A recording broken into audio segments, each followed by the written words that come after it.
अपना पूरा ध्यान आज्ञा चक्र पर रखें।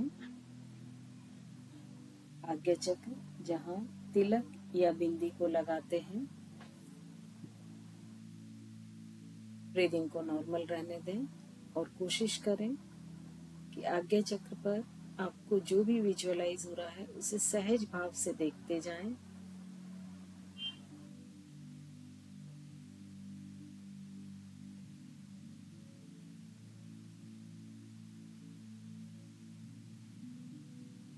उसमें किसी भी तरह का बदलाव करने की कोशिश ना करें।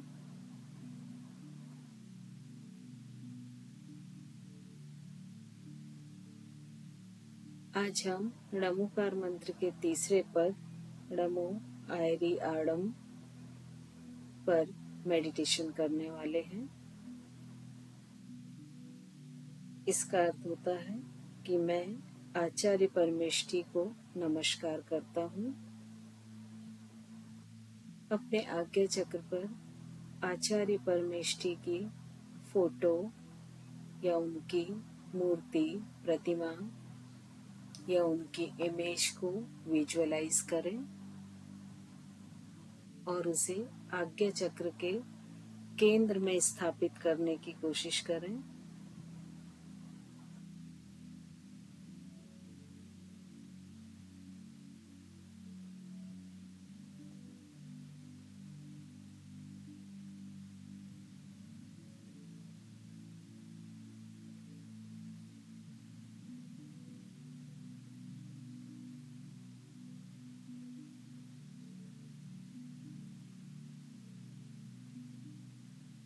जब आचार्य की इमेज स्थापित हो जाए, अपने आप को उस इमेज के सामने बैठा लें। धीरे से उस इमेज के सामने बैठ जाएं और अपनी दृष्टि को पूरी तरह से आचार्य पर केंद्रित करें।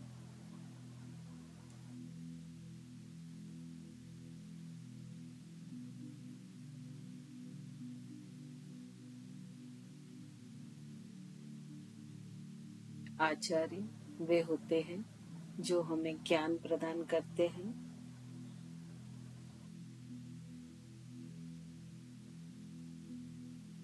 णमो आयरी आड़म पद का कलर येलो माना गया है।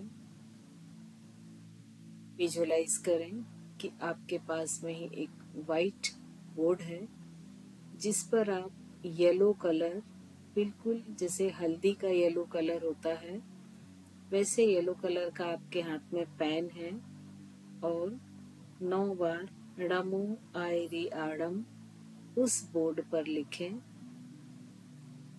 और देखें कि येलो कलर से ये शब्द, ये बीजाक्षर उस बोर्ड पर आप लिखते जा रहे हैं।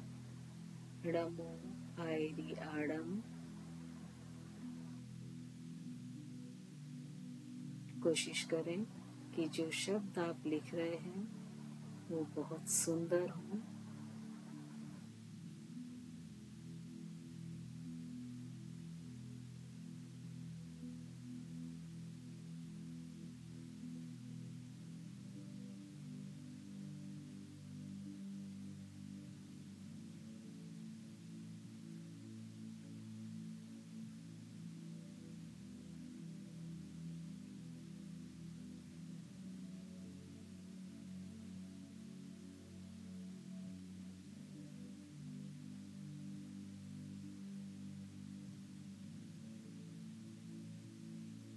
नौ बार उस बोर्ड पर नमो आयरी आड़म लिखते जाएं।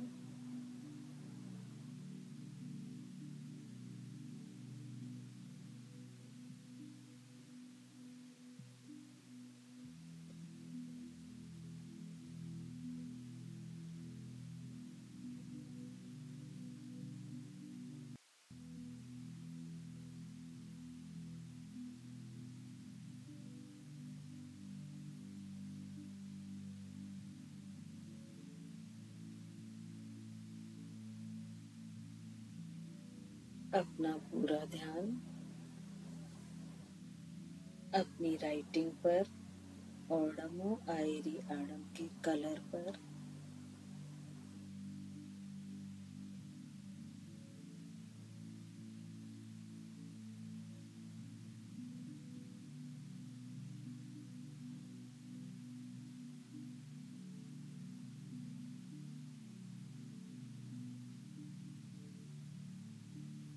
अपने आप को पूरी तरह से फोकस करते हुए लिखें। आपकी दृष्टि पूरी तरह से ओडमो आयरी आडम पर केंद्रित।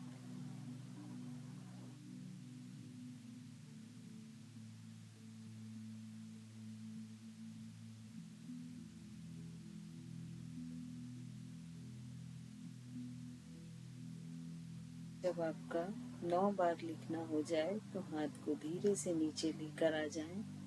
दृष्टि उसी बोर्ड पर जमा कर रखें।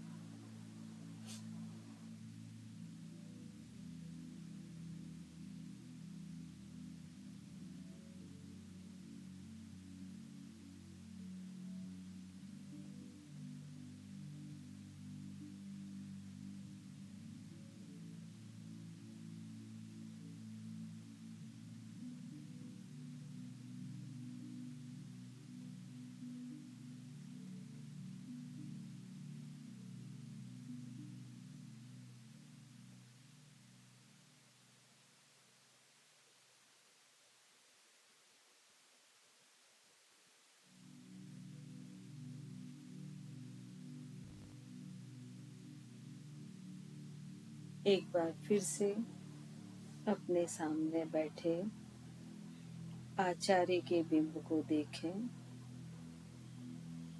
और अपने पूरे मन से, हृदय से आचार्य परमेष्ठी को नमस्कार करें। आचार्य परमेष्ठी वो होते हैं जो सम्यक ज्ञान, सम्यक दर्शन और सम्यक चारित्र के धनी होते हैं और दूसरे साधुओं को भी इन सभी चीजों का आचरण कराते हैं।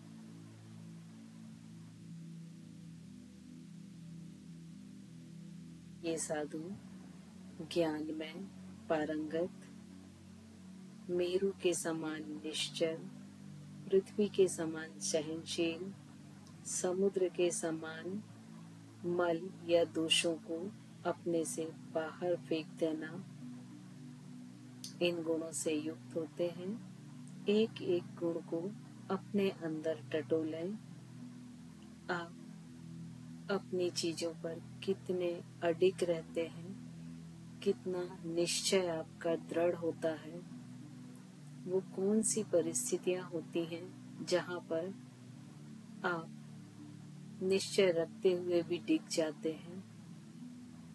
उन्हें ऑब्जर्व करें, मार्क करें और आगे से कोशिश करें कि उन परिस्थितियों में आप अपने निश्चय से ना हटें और अपने निश्चय को दृढ़ रख सकें।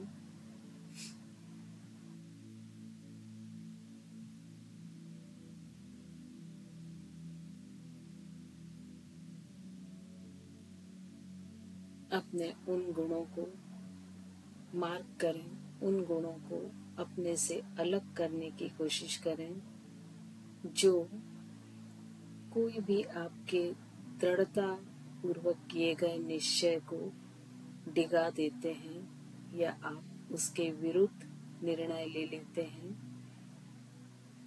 इसका एक सबसे बड़ा कारण होता है मोह, लालच, ईर्ष्या, द्वेष, जलन।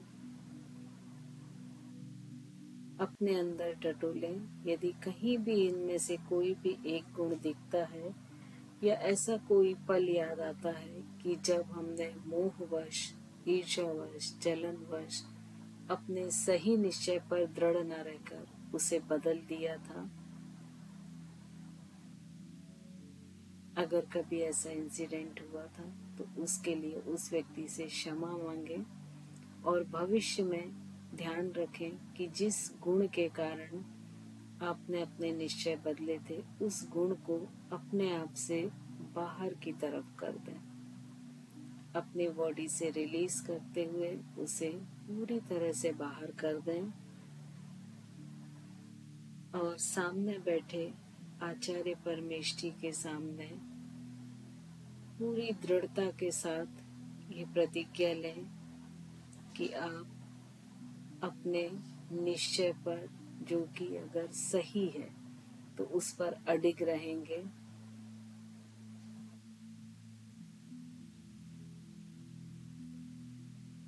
आचार्य के दूसरे गुण को देखें, पृथ्वी के समान सहनशील।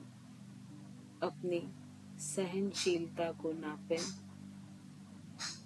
देखें वो कौन कौन से पल होते हैं जब आपका पेशेंस, आपकी सहनशीलता जवाब दे जाती है और आप इसे धारण नहीं रख पाते हैं।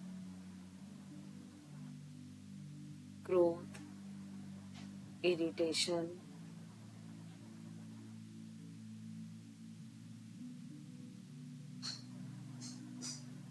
ईगो, ये कुछ ऐसे इमोशंस हैं जो आपकी सहनशीलता को खत्म कर देते हैं, समाप्त कर देते हैं। अपने अंदर इन गुणों को देखें कि कहाँ कहाँ आपकी सहनशीलता मंद पड़ जाती है, धीमी पड़ जाती है, और कोशिश करें उन गुणों को अपने आप से पूरी तरह से बाहर निकालने की।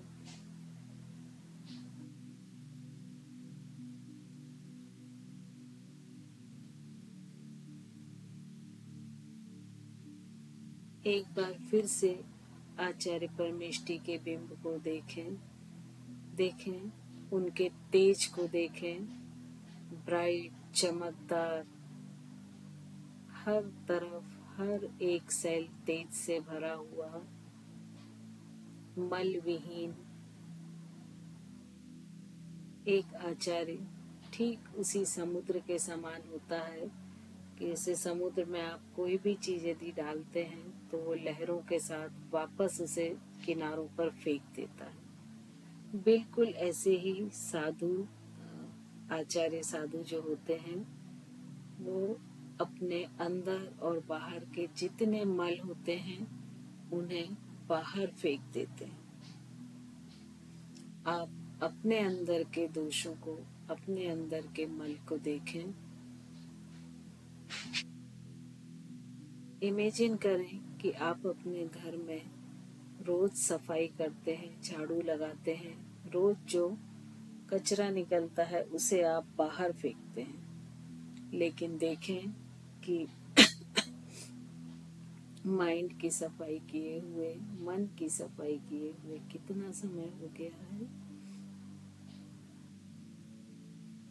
किसी कोने में शायद ढेर सारे जाले झांक रहे हैं तो कहीं पर धूल की ढेर सारी परत है। आज अपने अंदर के इस सारे दोषों को, मलों को, इस सारे कचरे को बाहर फेंक दें।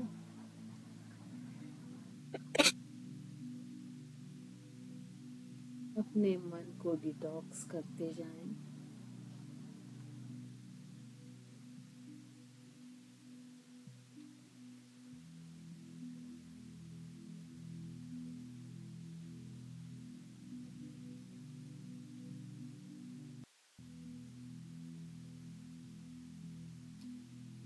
आचार्य परमेष्ठी के सम्यक दर्शन क्वालिटी पर आए। अपने अंदर के सम्यक दर्शन को देखें, तुलना करें आचार्य से और कोशिश करें कि अपने दर्शन को भी उनके समान ऊपर उठाकर सम्यक दर्शन में बदलने की।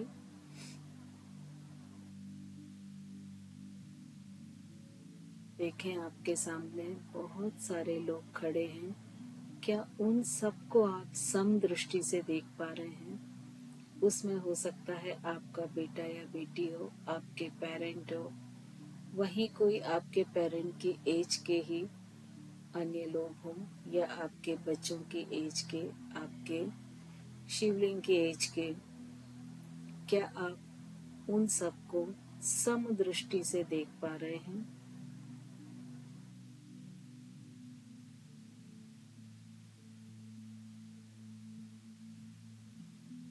यदि नहीं देख पा रहे हैं तो कोशिश करें उन भावों को, जो कि मोह का भाव है, उसे अपने अंदर से हटाएं और अपनी दृष्टि को और ऊपर उठाते हुए सम्यक दृष्टि में बदलें। आपकी सम्यक दृष्टि ही आपको सम्यक दर्शन करा पाएगी। जब तक दृष्टि सम्यक नहीं होगी तब तक दर्शन का भी सम्यक हो पाना संभव नहीं है। तो अपनी दृष्टि को बदलें, दर्शन अपने आप बदल जाएंगे।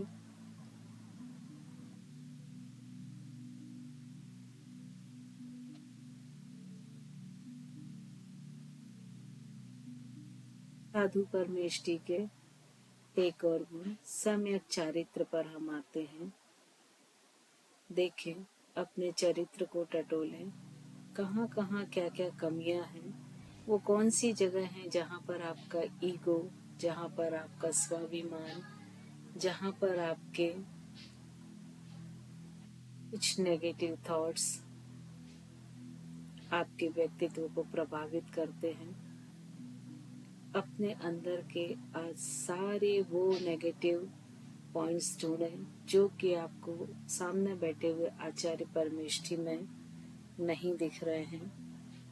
उन सब को अपनी बॉडी से रिलीज बाहर करें और उन चीजों की ही अपनी बॉडी में प्रेजेंस रहने दें।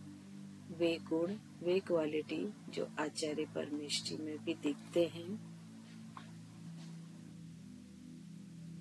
वे आचार्य परमेष्ठी जिनकी बुद्धि एकदम निर्मल है, जिनकी रीति विधि निर्दोष है,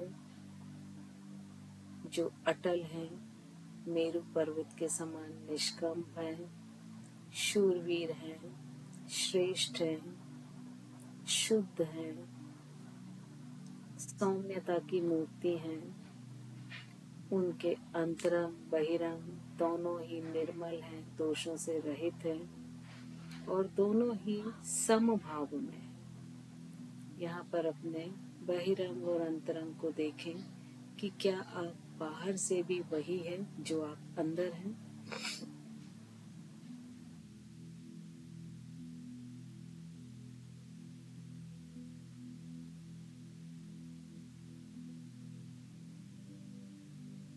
आचार्य परमेष्ठी जो कि ज्ञान के प्रकाशक होते हैं, ज्ञान दीप होते हैं, तो ये हमारे ज्ञान तंतुओं को असर करते हैं, ये हमारे नर्वस सिस्टम को इफेक्ट करते हैं।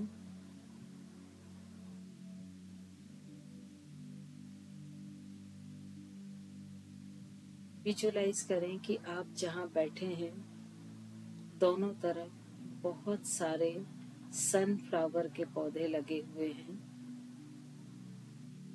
आपके आगे आचार्य परमेष्ठी जिनसे येलो रेज निकल रही हैं,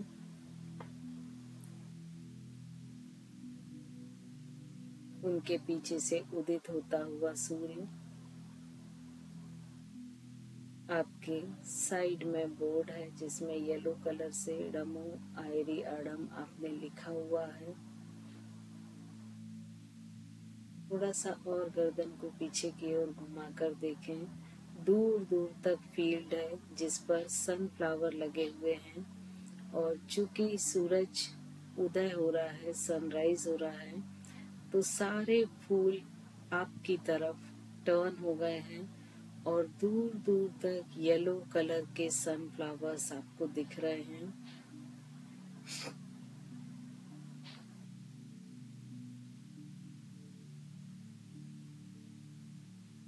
विजुअलाइज कीजिए कि हर एक सनफ्लावर के बीचों बीच में जो गोल उसके पॉलन्स होते हैं, वहां पर एक स्माइली क्रिएट हो रहा है, एक मुस्कुराता हुआ सनफ्लावर का चेहरा।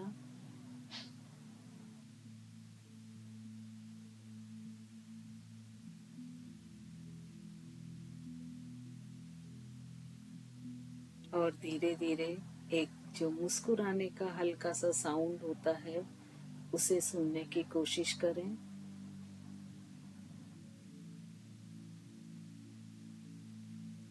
इस साउंड को अपने पूरे शरीर में महसूस करें, एक विस्पर साउंड।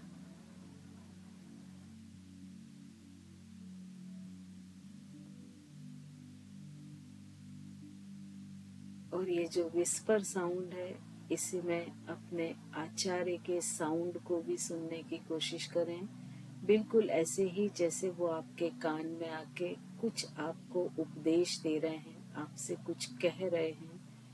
और वो साउंड आपके पूरे बॉडी में अंदर जाता हुआ, ये साउंड वेव्स, ये साउंड की फ्रीक्वेंसी हर एक ज्ञान तंतु को वाइब्रेट कर रही हैं और शरीर का हर एक नर्व वाइब्रेट हो रहा है।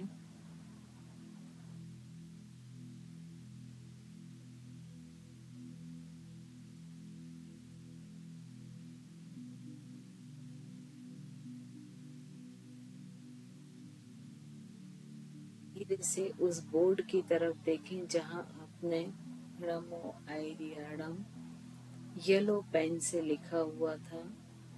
देखें एक एक लाइन निकलते हुए आपके आज्ञा चक्र में समाती जा रही है और आपके ब्रेन के जितने भी नर्व्स हैं वो सारे एक्टिवेट हो रहे हैं। एक एक लाइन को अपने आज्ञा चक्र में एंटर करते हुए देखें और हर एक लाइन आपके न्यूरॉन्स को एक्टिवेट करती जा रही है, उनको आपस में जोड़ते हुए उनके सिनॉप्सिस बनाती जा रही है।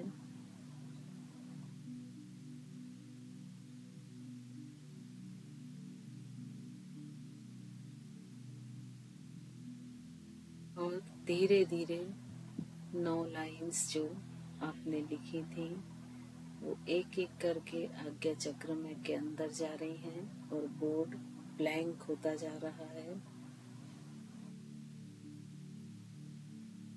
जब सारी लाइंस आपके आज्ञा चक्र में अंदर चली जा रही हैं तो पूरे white black blank white board को देखें।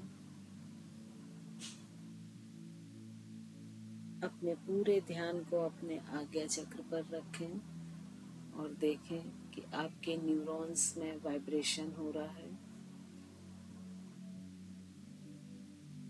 80 बिलियन न्यूरॉन्स वाइब्रेट कर रहे हैं और तैयार हो रहे हैं एक्शन पोटेंशियल के लिए।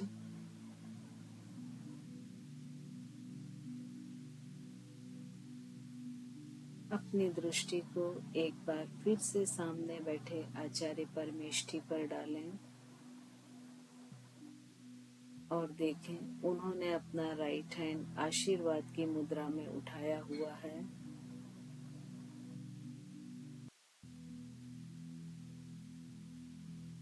और इस हथेली से भी वेव्स निकल रही हैं येलो कलर की, जो आपकी फ्रंट बॉडी एब्सॉर्ब करती जा रही है और आपके बॉडी का हर एक सेल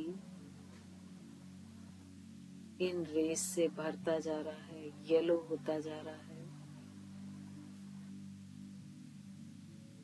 अपने शरीर के तेज को बढ़ता हुआ महसूस करें।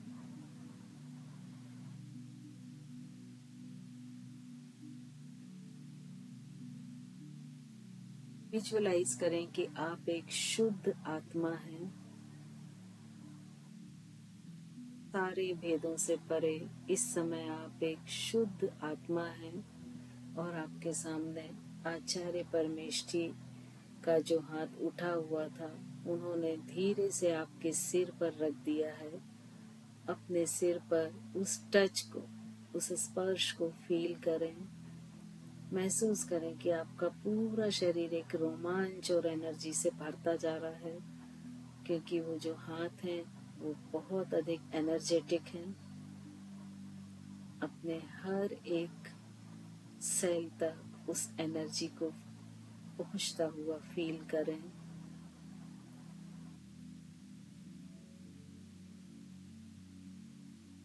1 से 2 मिनट तक इस मोमेंट को एंजॉय करें। अपने आप को एनर्जी से भरा हुआ फील करें। महसूस करें आपके एक एक रोए खड़े होते जा रहे हैं। इस एनर्जी से आपको गूज बम्प्स हो रहे हैं, क्योंकि ये एनर्जी आपके अंदर भरती जा रही है। उनकी आंखों से असीम कृपा बरस रही है। आपके लिए स्नेह, प्रेम, दोनों के भाव।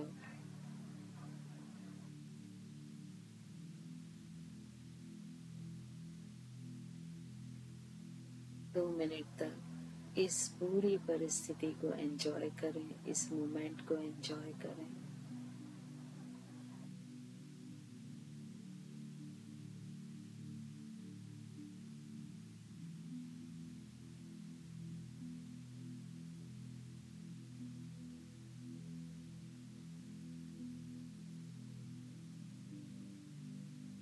एक बार फिर से उन्होंने आपके कानों में जो विस्पर किया था उसे सुनने की कोशिश करें। हो सकता है उन्होंने ये कहा हो कि चलो मेरे साथ, मैं तुम्हें मोक्ष मार्ग तक ले चलता हूँ, या और कुछ भी।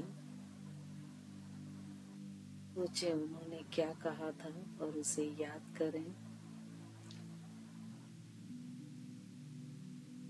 उस आवाज को एक बार फिर से अपने ब्रेन में, अपने मस्तिष्क में सुनने की कोशिश करें।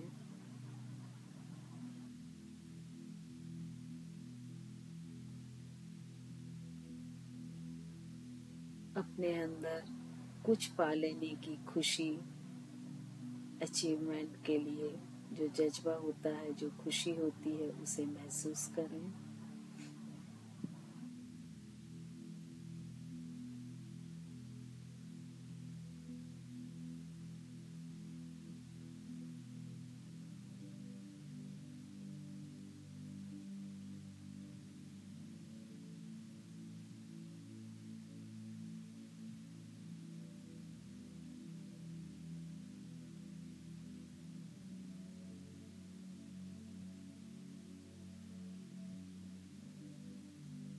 कुछ समय और आप इसे एंजॉय करना चाहें तो कर सकते हैं। और जब आपको लगता है कि वो स्थिति समाप्त हो रही है या आपका मन विचलित हो रहा है, तो अपने मन को विचलित होने से पहले ही उस स्थिति को दृढ़ता पूर्वक अपने अंदर इस विजुअलाइजेशन को बसा के रखते हुए, स्थिर रखते हुए वापस आ जाएं। जितनी देर आप रुक सकते हैं उस स्थिति में रुकें। और जब आपका मन विचलित होता है तो थोड़ा सा भी विचलित हो उसके पहले ही इस मोमेंट को अपने अंदर बनाए रखते हुए दोनों पाम्स को रब करें और वापस आ जाएं। आपके पास समय है। आप यदि रुकना चाहें तो रुक सकते हैं। उस मोमेंट को और एंजॉय करना चाहें तो कर सकते हैं।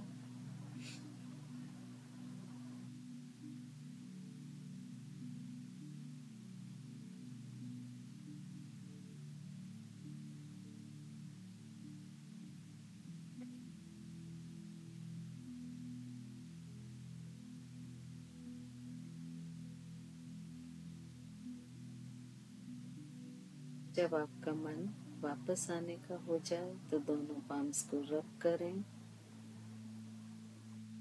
अपनी आंखों पर, अपने फेस पर, अपनी कंप्लीट बॉडी में इस एनर्जी को ट्रांसफर करें।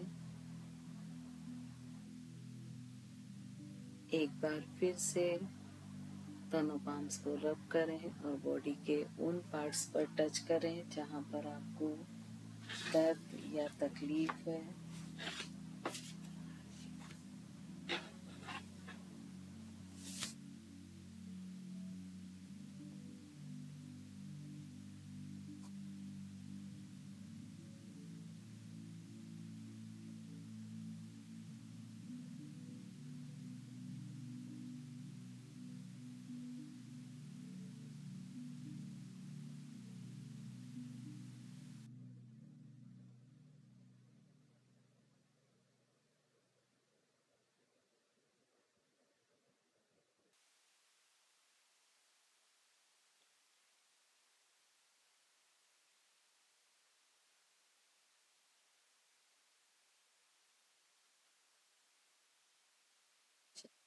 बस आ जाए।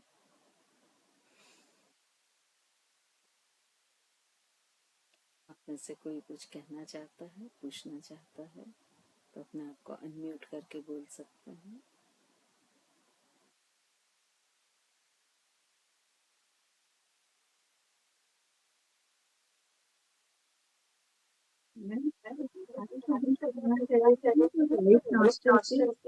ऐसा लग रहा था कि वही जैसे कि गरम हीट आ रही है। मैंने मैरिज को दिन पहले नहीं किया तो आज किया तो मतलब बहुत फर्क लगा कि लेफ्ट से बिल्कुल चिल लग रहा था और राइट से हीट लग रही थी। एक्चुअली इस तरह से नाड़ी शोधन करने से ये सिंपैथेटिक पैरासिम्पैथेटिक दोनों नर्वस सिस्टम को बैलेंस कर देता है, तो आप में मेंटल स्टेबिलिटी आ जाती है। तो अक्सर यदि आप मेडिटेशन करने के पहले से करते हैं और आपके दोनों sympathetic parasympathetic nervous system balance होते हैं तो आपका ध्यान अधिक अच्छे से लगता है।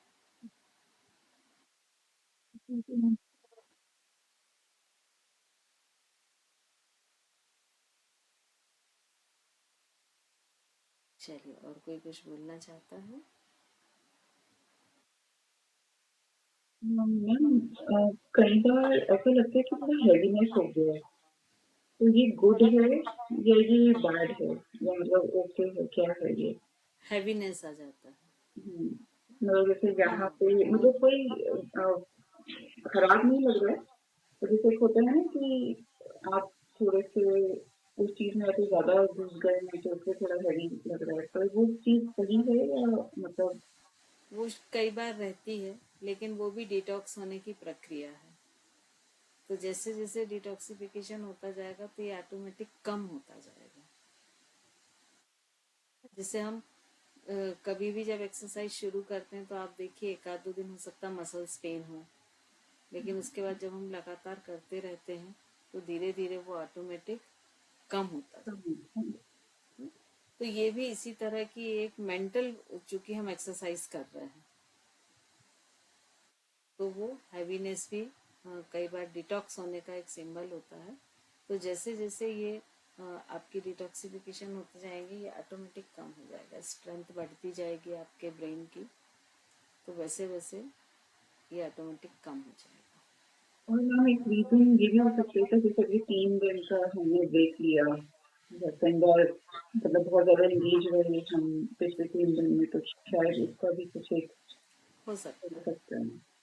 और इसका एक रीजन ये भी होता है, क्या होता है जब हम मेडिटेशन करते हैं तो ब्रेन में सर्कुलेशन बढ़ता है।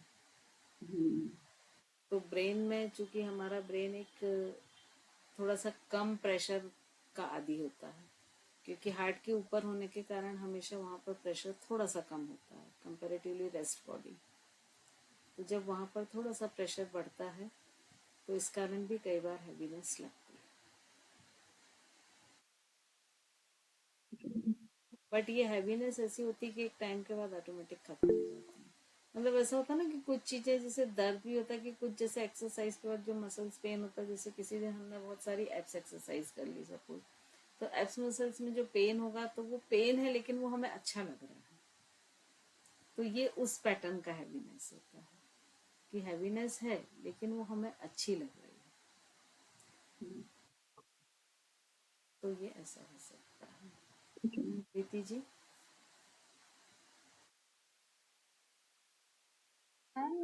ये ऐसा भी फील होता है मतलब कि जैसे बहुत डिस्टेंस ट्रैवल करके आ गए फीलिंग, मतलब कम टाइम में ऐसा लगता है पता नहीं कहाँ कहाँ घूम करके आ गए, एज एन फॉलो करते हुए ही आपको।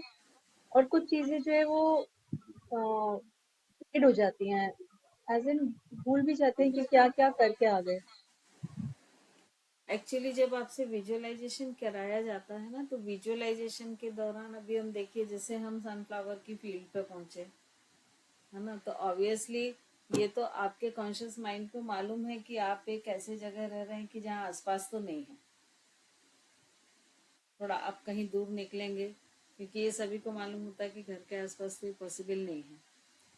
तो हमारा जो सूक्ष्म शरीर होता है वो ट्रेवल करता है, तो इसीलिए हमको कई बार लगता है कि हम कहीं बहुत दूर दूर होके आ गए। कई बार आप देखिएगा नींद से उठने के बाद भी आपको लगता है, या आप बोलते हैं कि आज तो सपने में पता नहीं कहाँ कहाँ घूम के आ गए। और बहुत बारी तो ऐसा होता है कि शायद आप ऐसे उन जगह पर जाएं जो आपने ना कभी देखी है, ना सुनी है, ना जिसके बारे में आप सोचते हैं, है ना। तो वहां भी हमारा जो सूक्ष्म शरीर होता है, जिसको हम एस्ट्रल बॉडी कहते हैं, वो ट्रेवल कर लेती है, क्योंकि वो आपके अनकॉन्शियस में कहीं ना कहीं है। तो जब हम विजुअलाइजेशन करते हैं और जब उसमें परफेक्शन आता रहता है, तो वो भी, उसमें भी हमारी एस्ट्रल बॉडी ट्रेवल करने लगती है। तो इसलिए वो हमको ऐसा लगता है। और उसमें जब वो पूरी एक जर्नी खत्म होती है, मान लीजिए 30 मिनट की या जो भी टाइम की रही, तो उसमें कुछ चीजें आप याद रख पाते हैं, कुछ चीजें आप भूल जाते हैं। बिल्कुल वैसे ही जैसे आप ड्रीम्स देखते हैं, तो कुछ एक आध सीन आपको याद रहता है और बाकी चीजें आप खुद भूल जाते हैं। और कई कई बार तो पूरा ड्रीम ही भूल जाते हैं कि कुछ आया तो था सपना, लेकिन क्या था उसको रिकॉल कीजिए तो वो याद नहीं आएगा। कई बार ऐसा भी होता है। तो ये सारे नेचुरल प्रोसेस हैं। नहीं, कुछ ऐसा भी लगता है कि आप कुछ फेज के लिए जैसे जोन आउट हो गए हो, जोन में ही नहीं हो उसमें, और फिर उसके बाद अ, मतलब पीक का स्टेट नहीं बोलूंगी, बट वो उस जोन आउट होना मतलब गायब हो जाते हो जैसे।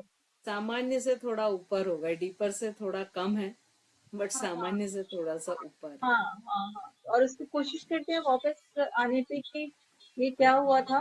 बहुत ही लाइट हेडेडनेस हो रही है, तो is it a sleep? No, but वो स्लीप नहीं होती है, वो कुछ लाइट हेडेडनेस रहती है। वो इसीलिए क्योंकि हम हैबिचुअल नहीं हैं अभी इन चीजों के। जैसे जैसे हैबिचुअल होते जाएंगे तो ये जो हैवीनेस है या जो भूल जाते हैं जो चीजें, ये सब ऑटोमेटिक खत्म होती जाएंगी। क्योंकि आपने जो फर्स्ट दिन किया था मेडिटेशन, डेफिनेटली आज आप उस स्टेज पर नहीं हैं। अगर आप पहले का जो अपना एक्सपीरियंस है, आप अपनी डायरी को पलट कर आप देखें, तो जो कुछ फर्स्ट वीक के आपके एक्सपीरियंस है उससे और अभी तो टोटल ही डिफरेंट होगा। तो ये क्या है कि जैसे जैसे जर्नी आगे बढ़ती जाएगी ना, इसीलिए जो डायरी लिखने हमने बोला था, वो सिर्फ इसीलिए बोला था कि आप उसको कंपेयर कर पाओगे। ठीक है। एकता जी।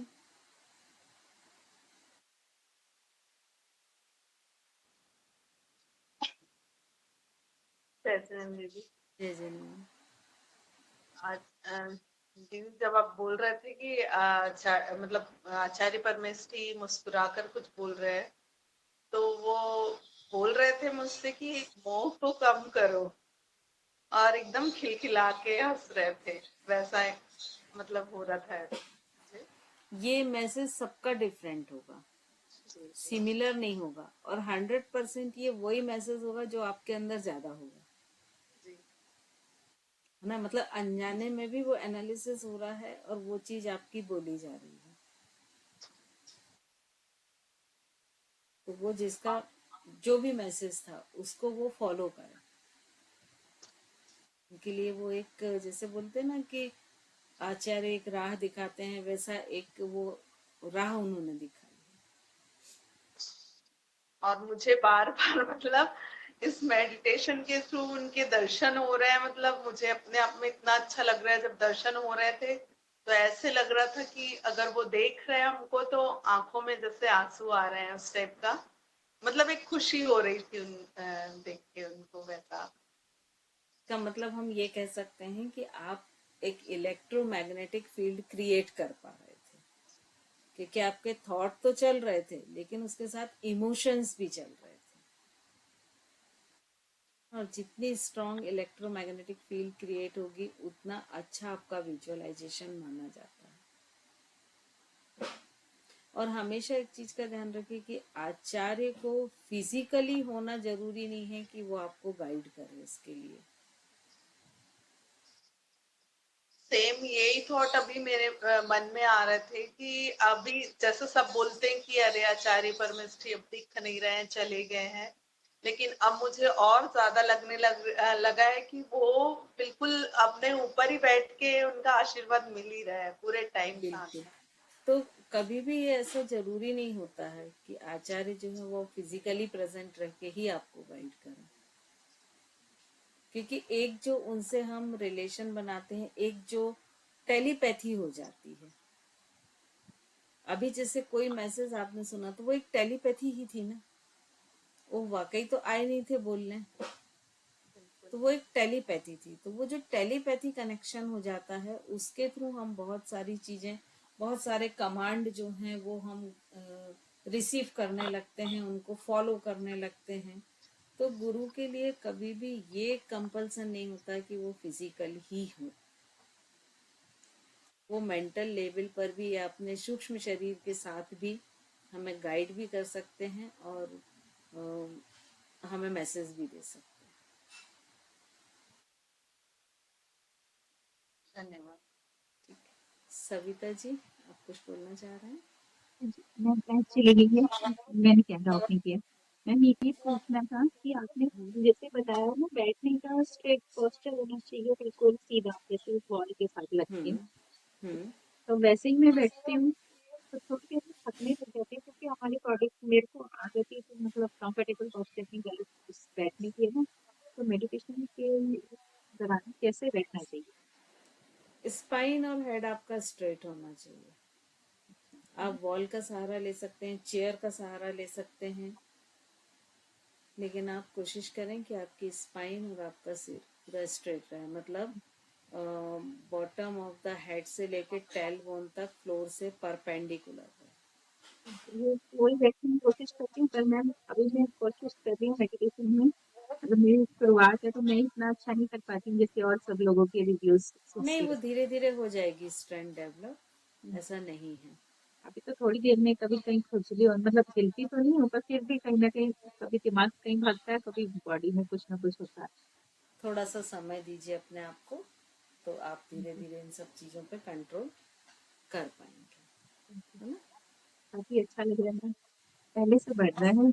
पहले इन लोगों का सुन के लगता है नहीं मैं काफी पीछे। नहीं नहीं, आप भी बढ़ेंगे, कोई दिक्कत नहीं है। थैंक यू मैम, ठीक है, थैंक यू।